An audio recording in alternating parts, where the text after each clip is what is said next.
Olá amigos, eu sou a Miriam e estou aqui para compartilhar da Palavra de Deus. Desejo que esta palavra alcance a sua vida e o seu coração.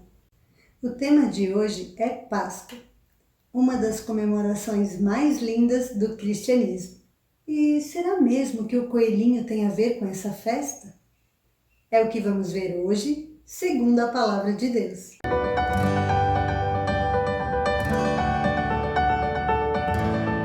Segundo a tua palavra. Páscoa.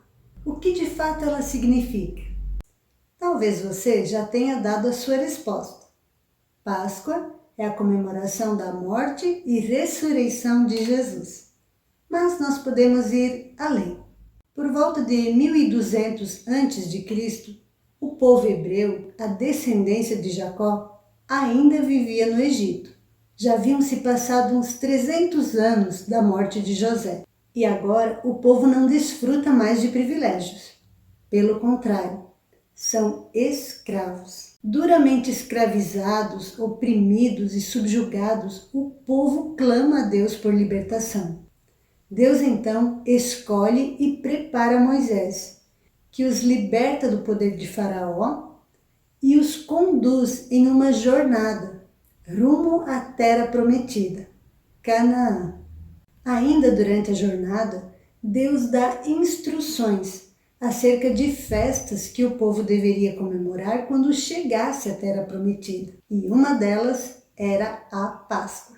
Lá no livro de Deuteronômio, capítulo 16, dos versos 1 ao 3, diz o seguinte: Guardem o mês de Abibe e celebrem a Páscoa do Senhor seu Deus, porque no mês de Abibe o Senhor seu Deus os tirou do Egito de noite.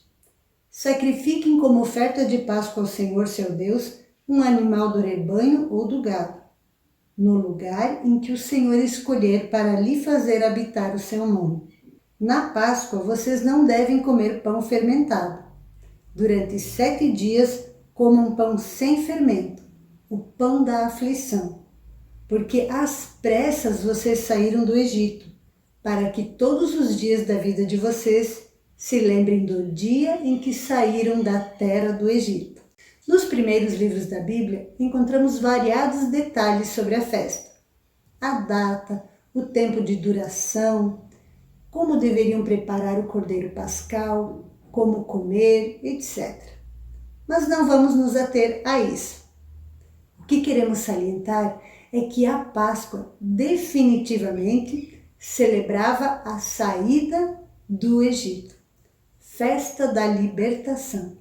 Ou seja, a Páscoa celebrava o que Deus tinha feito por seu povo. Durante todo o Velho Testamento, a libertação do Egito é mencionada como símbolo da fidelidade, do cuidado e da aliança de Deus com o seu povo. Mas esse tema também é encontrado no Novo Testamento. Nos dias de Jesus, a festa da Páscoa ainda era comemorada. Lá em João 6, versículo 3 e 4, podemos ver isso. Então Jesus subiu ao monte e sentou-se ali com seus discípulos. Ora, a Páscoa, festa dos judeus, estava próxima. João, no seu Evangelho, no capítulo 19, diz que a crucificação de Jesus aconteceu no primeiro dia da Páscoa. Ah, então é por isso que celebramos a morte e ressurreição de Jesus como Páscoa? Não, aquela era a Páscoa judaica. E nós celebramos a Páscoa cristã, que acontece por ocasião da morte e ressurreição de Jesus. Mas o que é que a Páscoa que celebramos tem a ver com a Páscoa judaica? Vejamos. A libertação do Egito era um prenúncio do que estava por vir. Vamos entender melhor. Podemos comparar o Egito ao mundo. Não o mundo geográfico, mas o sistema que rege o mundo. O sistema pecaminoso que escraviza o homem. Você não é escravo?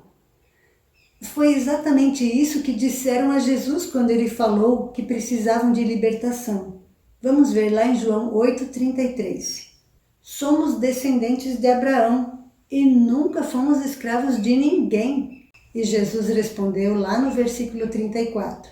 em verdade lhe digo, que todo que comete pecado é escravo do pecado.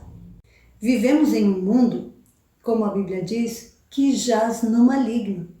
Já nascemos pecadores, já nascemos escravos do pecado. Mas veja o que Jesus diz no versículo 36. Se, pois, o Filho vos libertar, verdadeiramente sereis livres. Aleluia!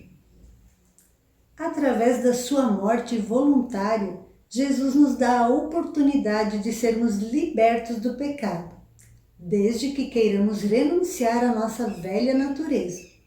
Na carta de Paulo aos Romanos, no capítulo 6, versículo 6, ele diz assim: sabendo isto, que a nossa velha natureza foi crucificada com ele, para que o corpo do pecado seja destruído e não sejamos mais escravos do pecado.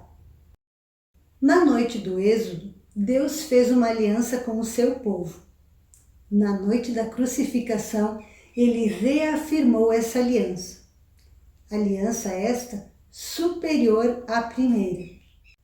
Em Hebreus 8, de 8 a 10, lemos o seguinte: eis aí vem dias, diz o Senhor, e firmarei nova aliança com a casa de Israel.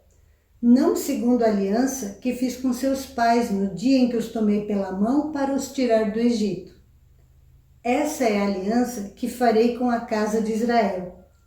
Imprimirei as minhas leis na mente deles e as inscreverei sobre o seu coração. Eu serei o seu Deus e eles serão o meu povo. Enquanto o êxodo do Egito aconteceu com apenas um povo, o êxodo do pecado está disponível para todas as nações do mundo. Aleluia!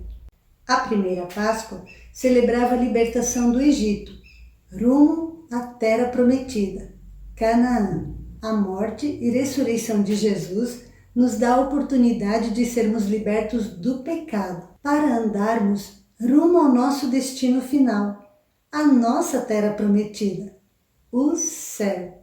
Isso é o que celebramos quando comemoramos a Páscoa. Que você possa, junto comigo, cantar: glória a Deus, caminhando vou para Canaã. Deus te abençoe. Tchau! Porque esse que foi levado como um cordeiro e que foi sacrificado como uma ovelha, por si mesmo nos livrou da servidão do mundo, como da terra do Egito, e nos livrou da escravidão do pecado e da mão do faraó, e selou as nossas almas mediante seu próprio Espírito, e os membros dos nossos corpos mediante seu próprio sangue. Esse é o que cobriu a morte com vergonha e que lançou o demônio em lamentação, como Moisés fez com Faraó. Esse é o que feriu a ilegalidade e despojou a injustiça da sua descendência, como Moisés despojou o Egito. Esse é o que nos livrou da escravidão para a liberdade, das trevas para a luz, da morte para a vida, da tirania para o reino eterno, e que nos fez um novo sacerdócio e um povo especial para sempre. Essa é a Páscoa da nossa salvação.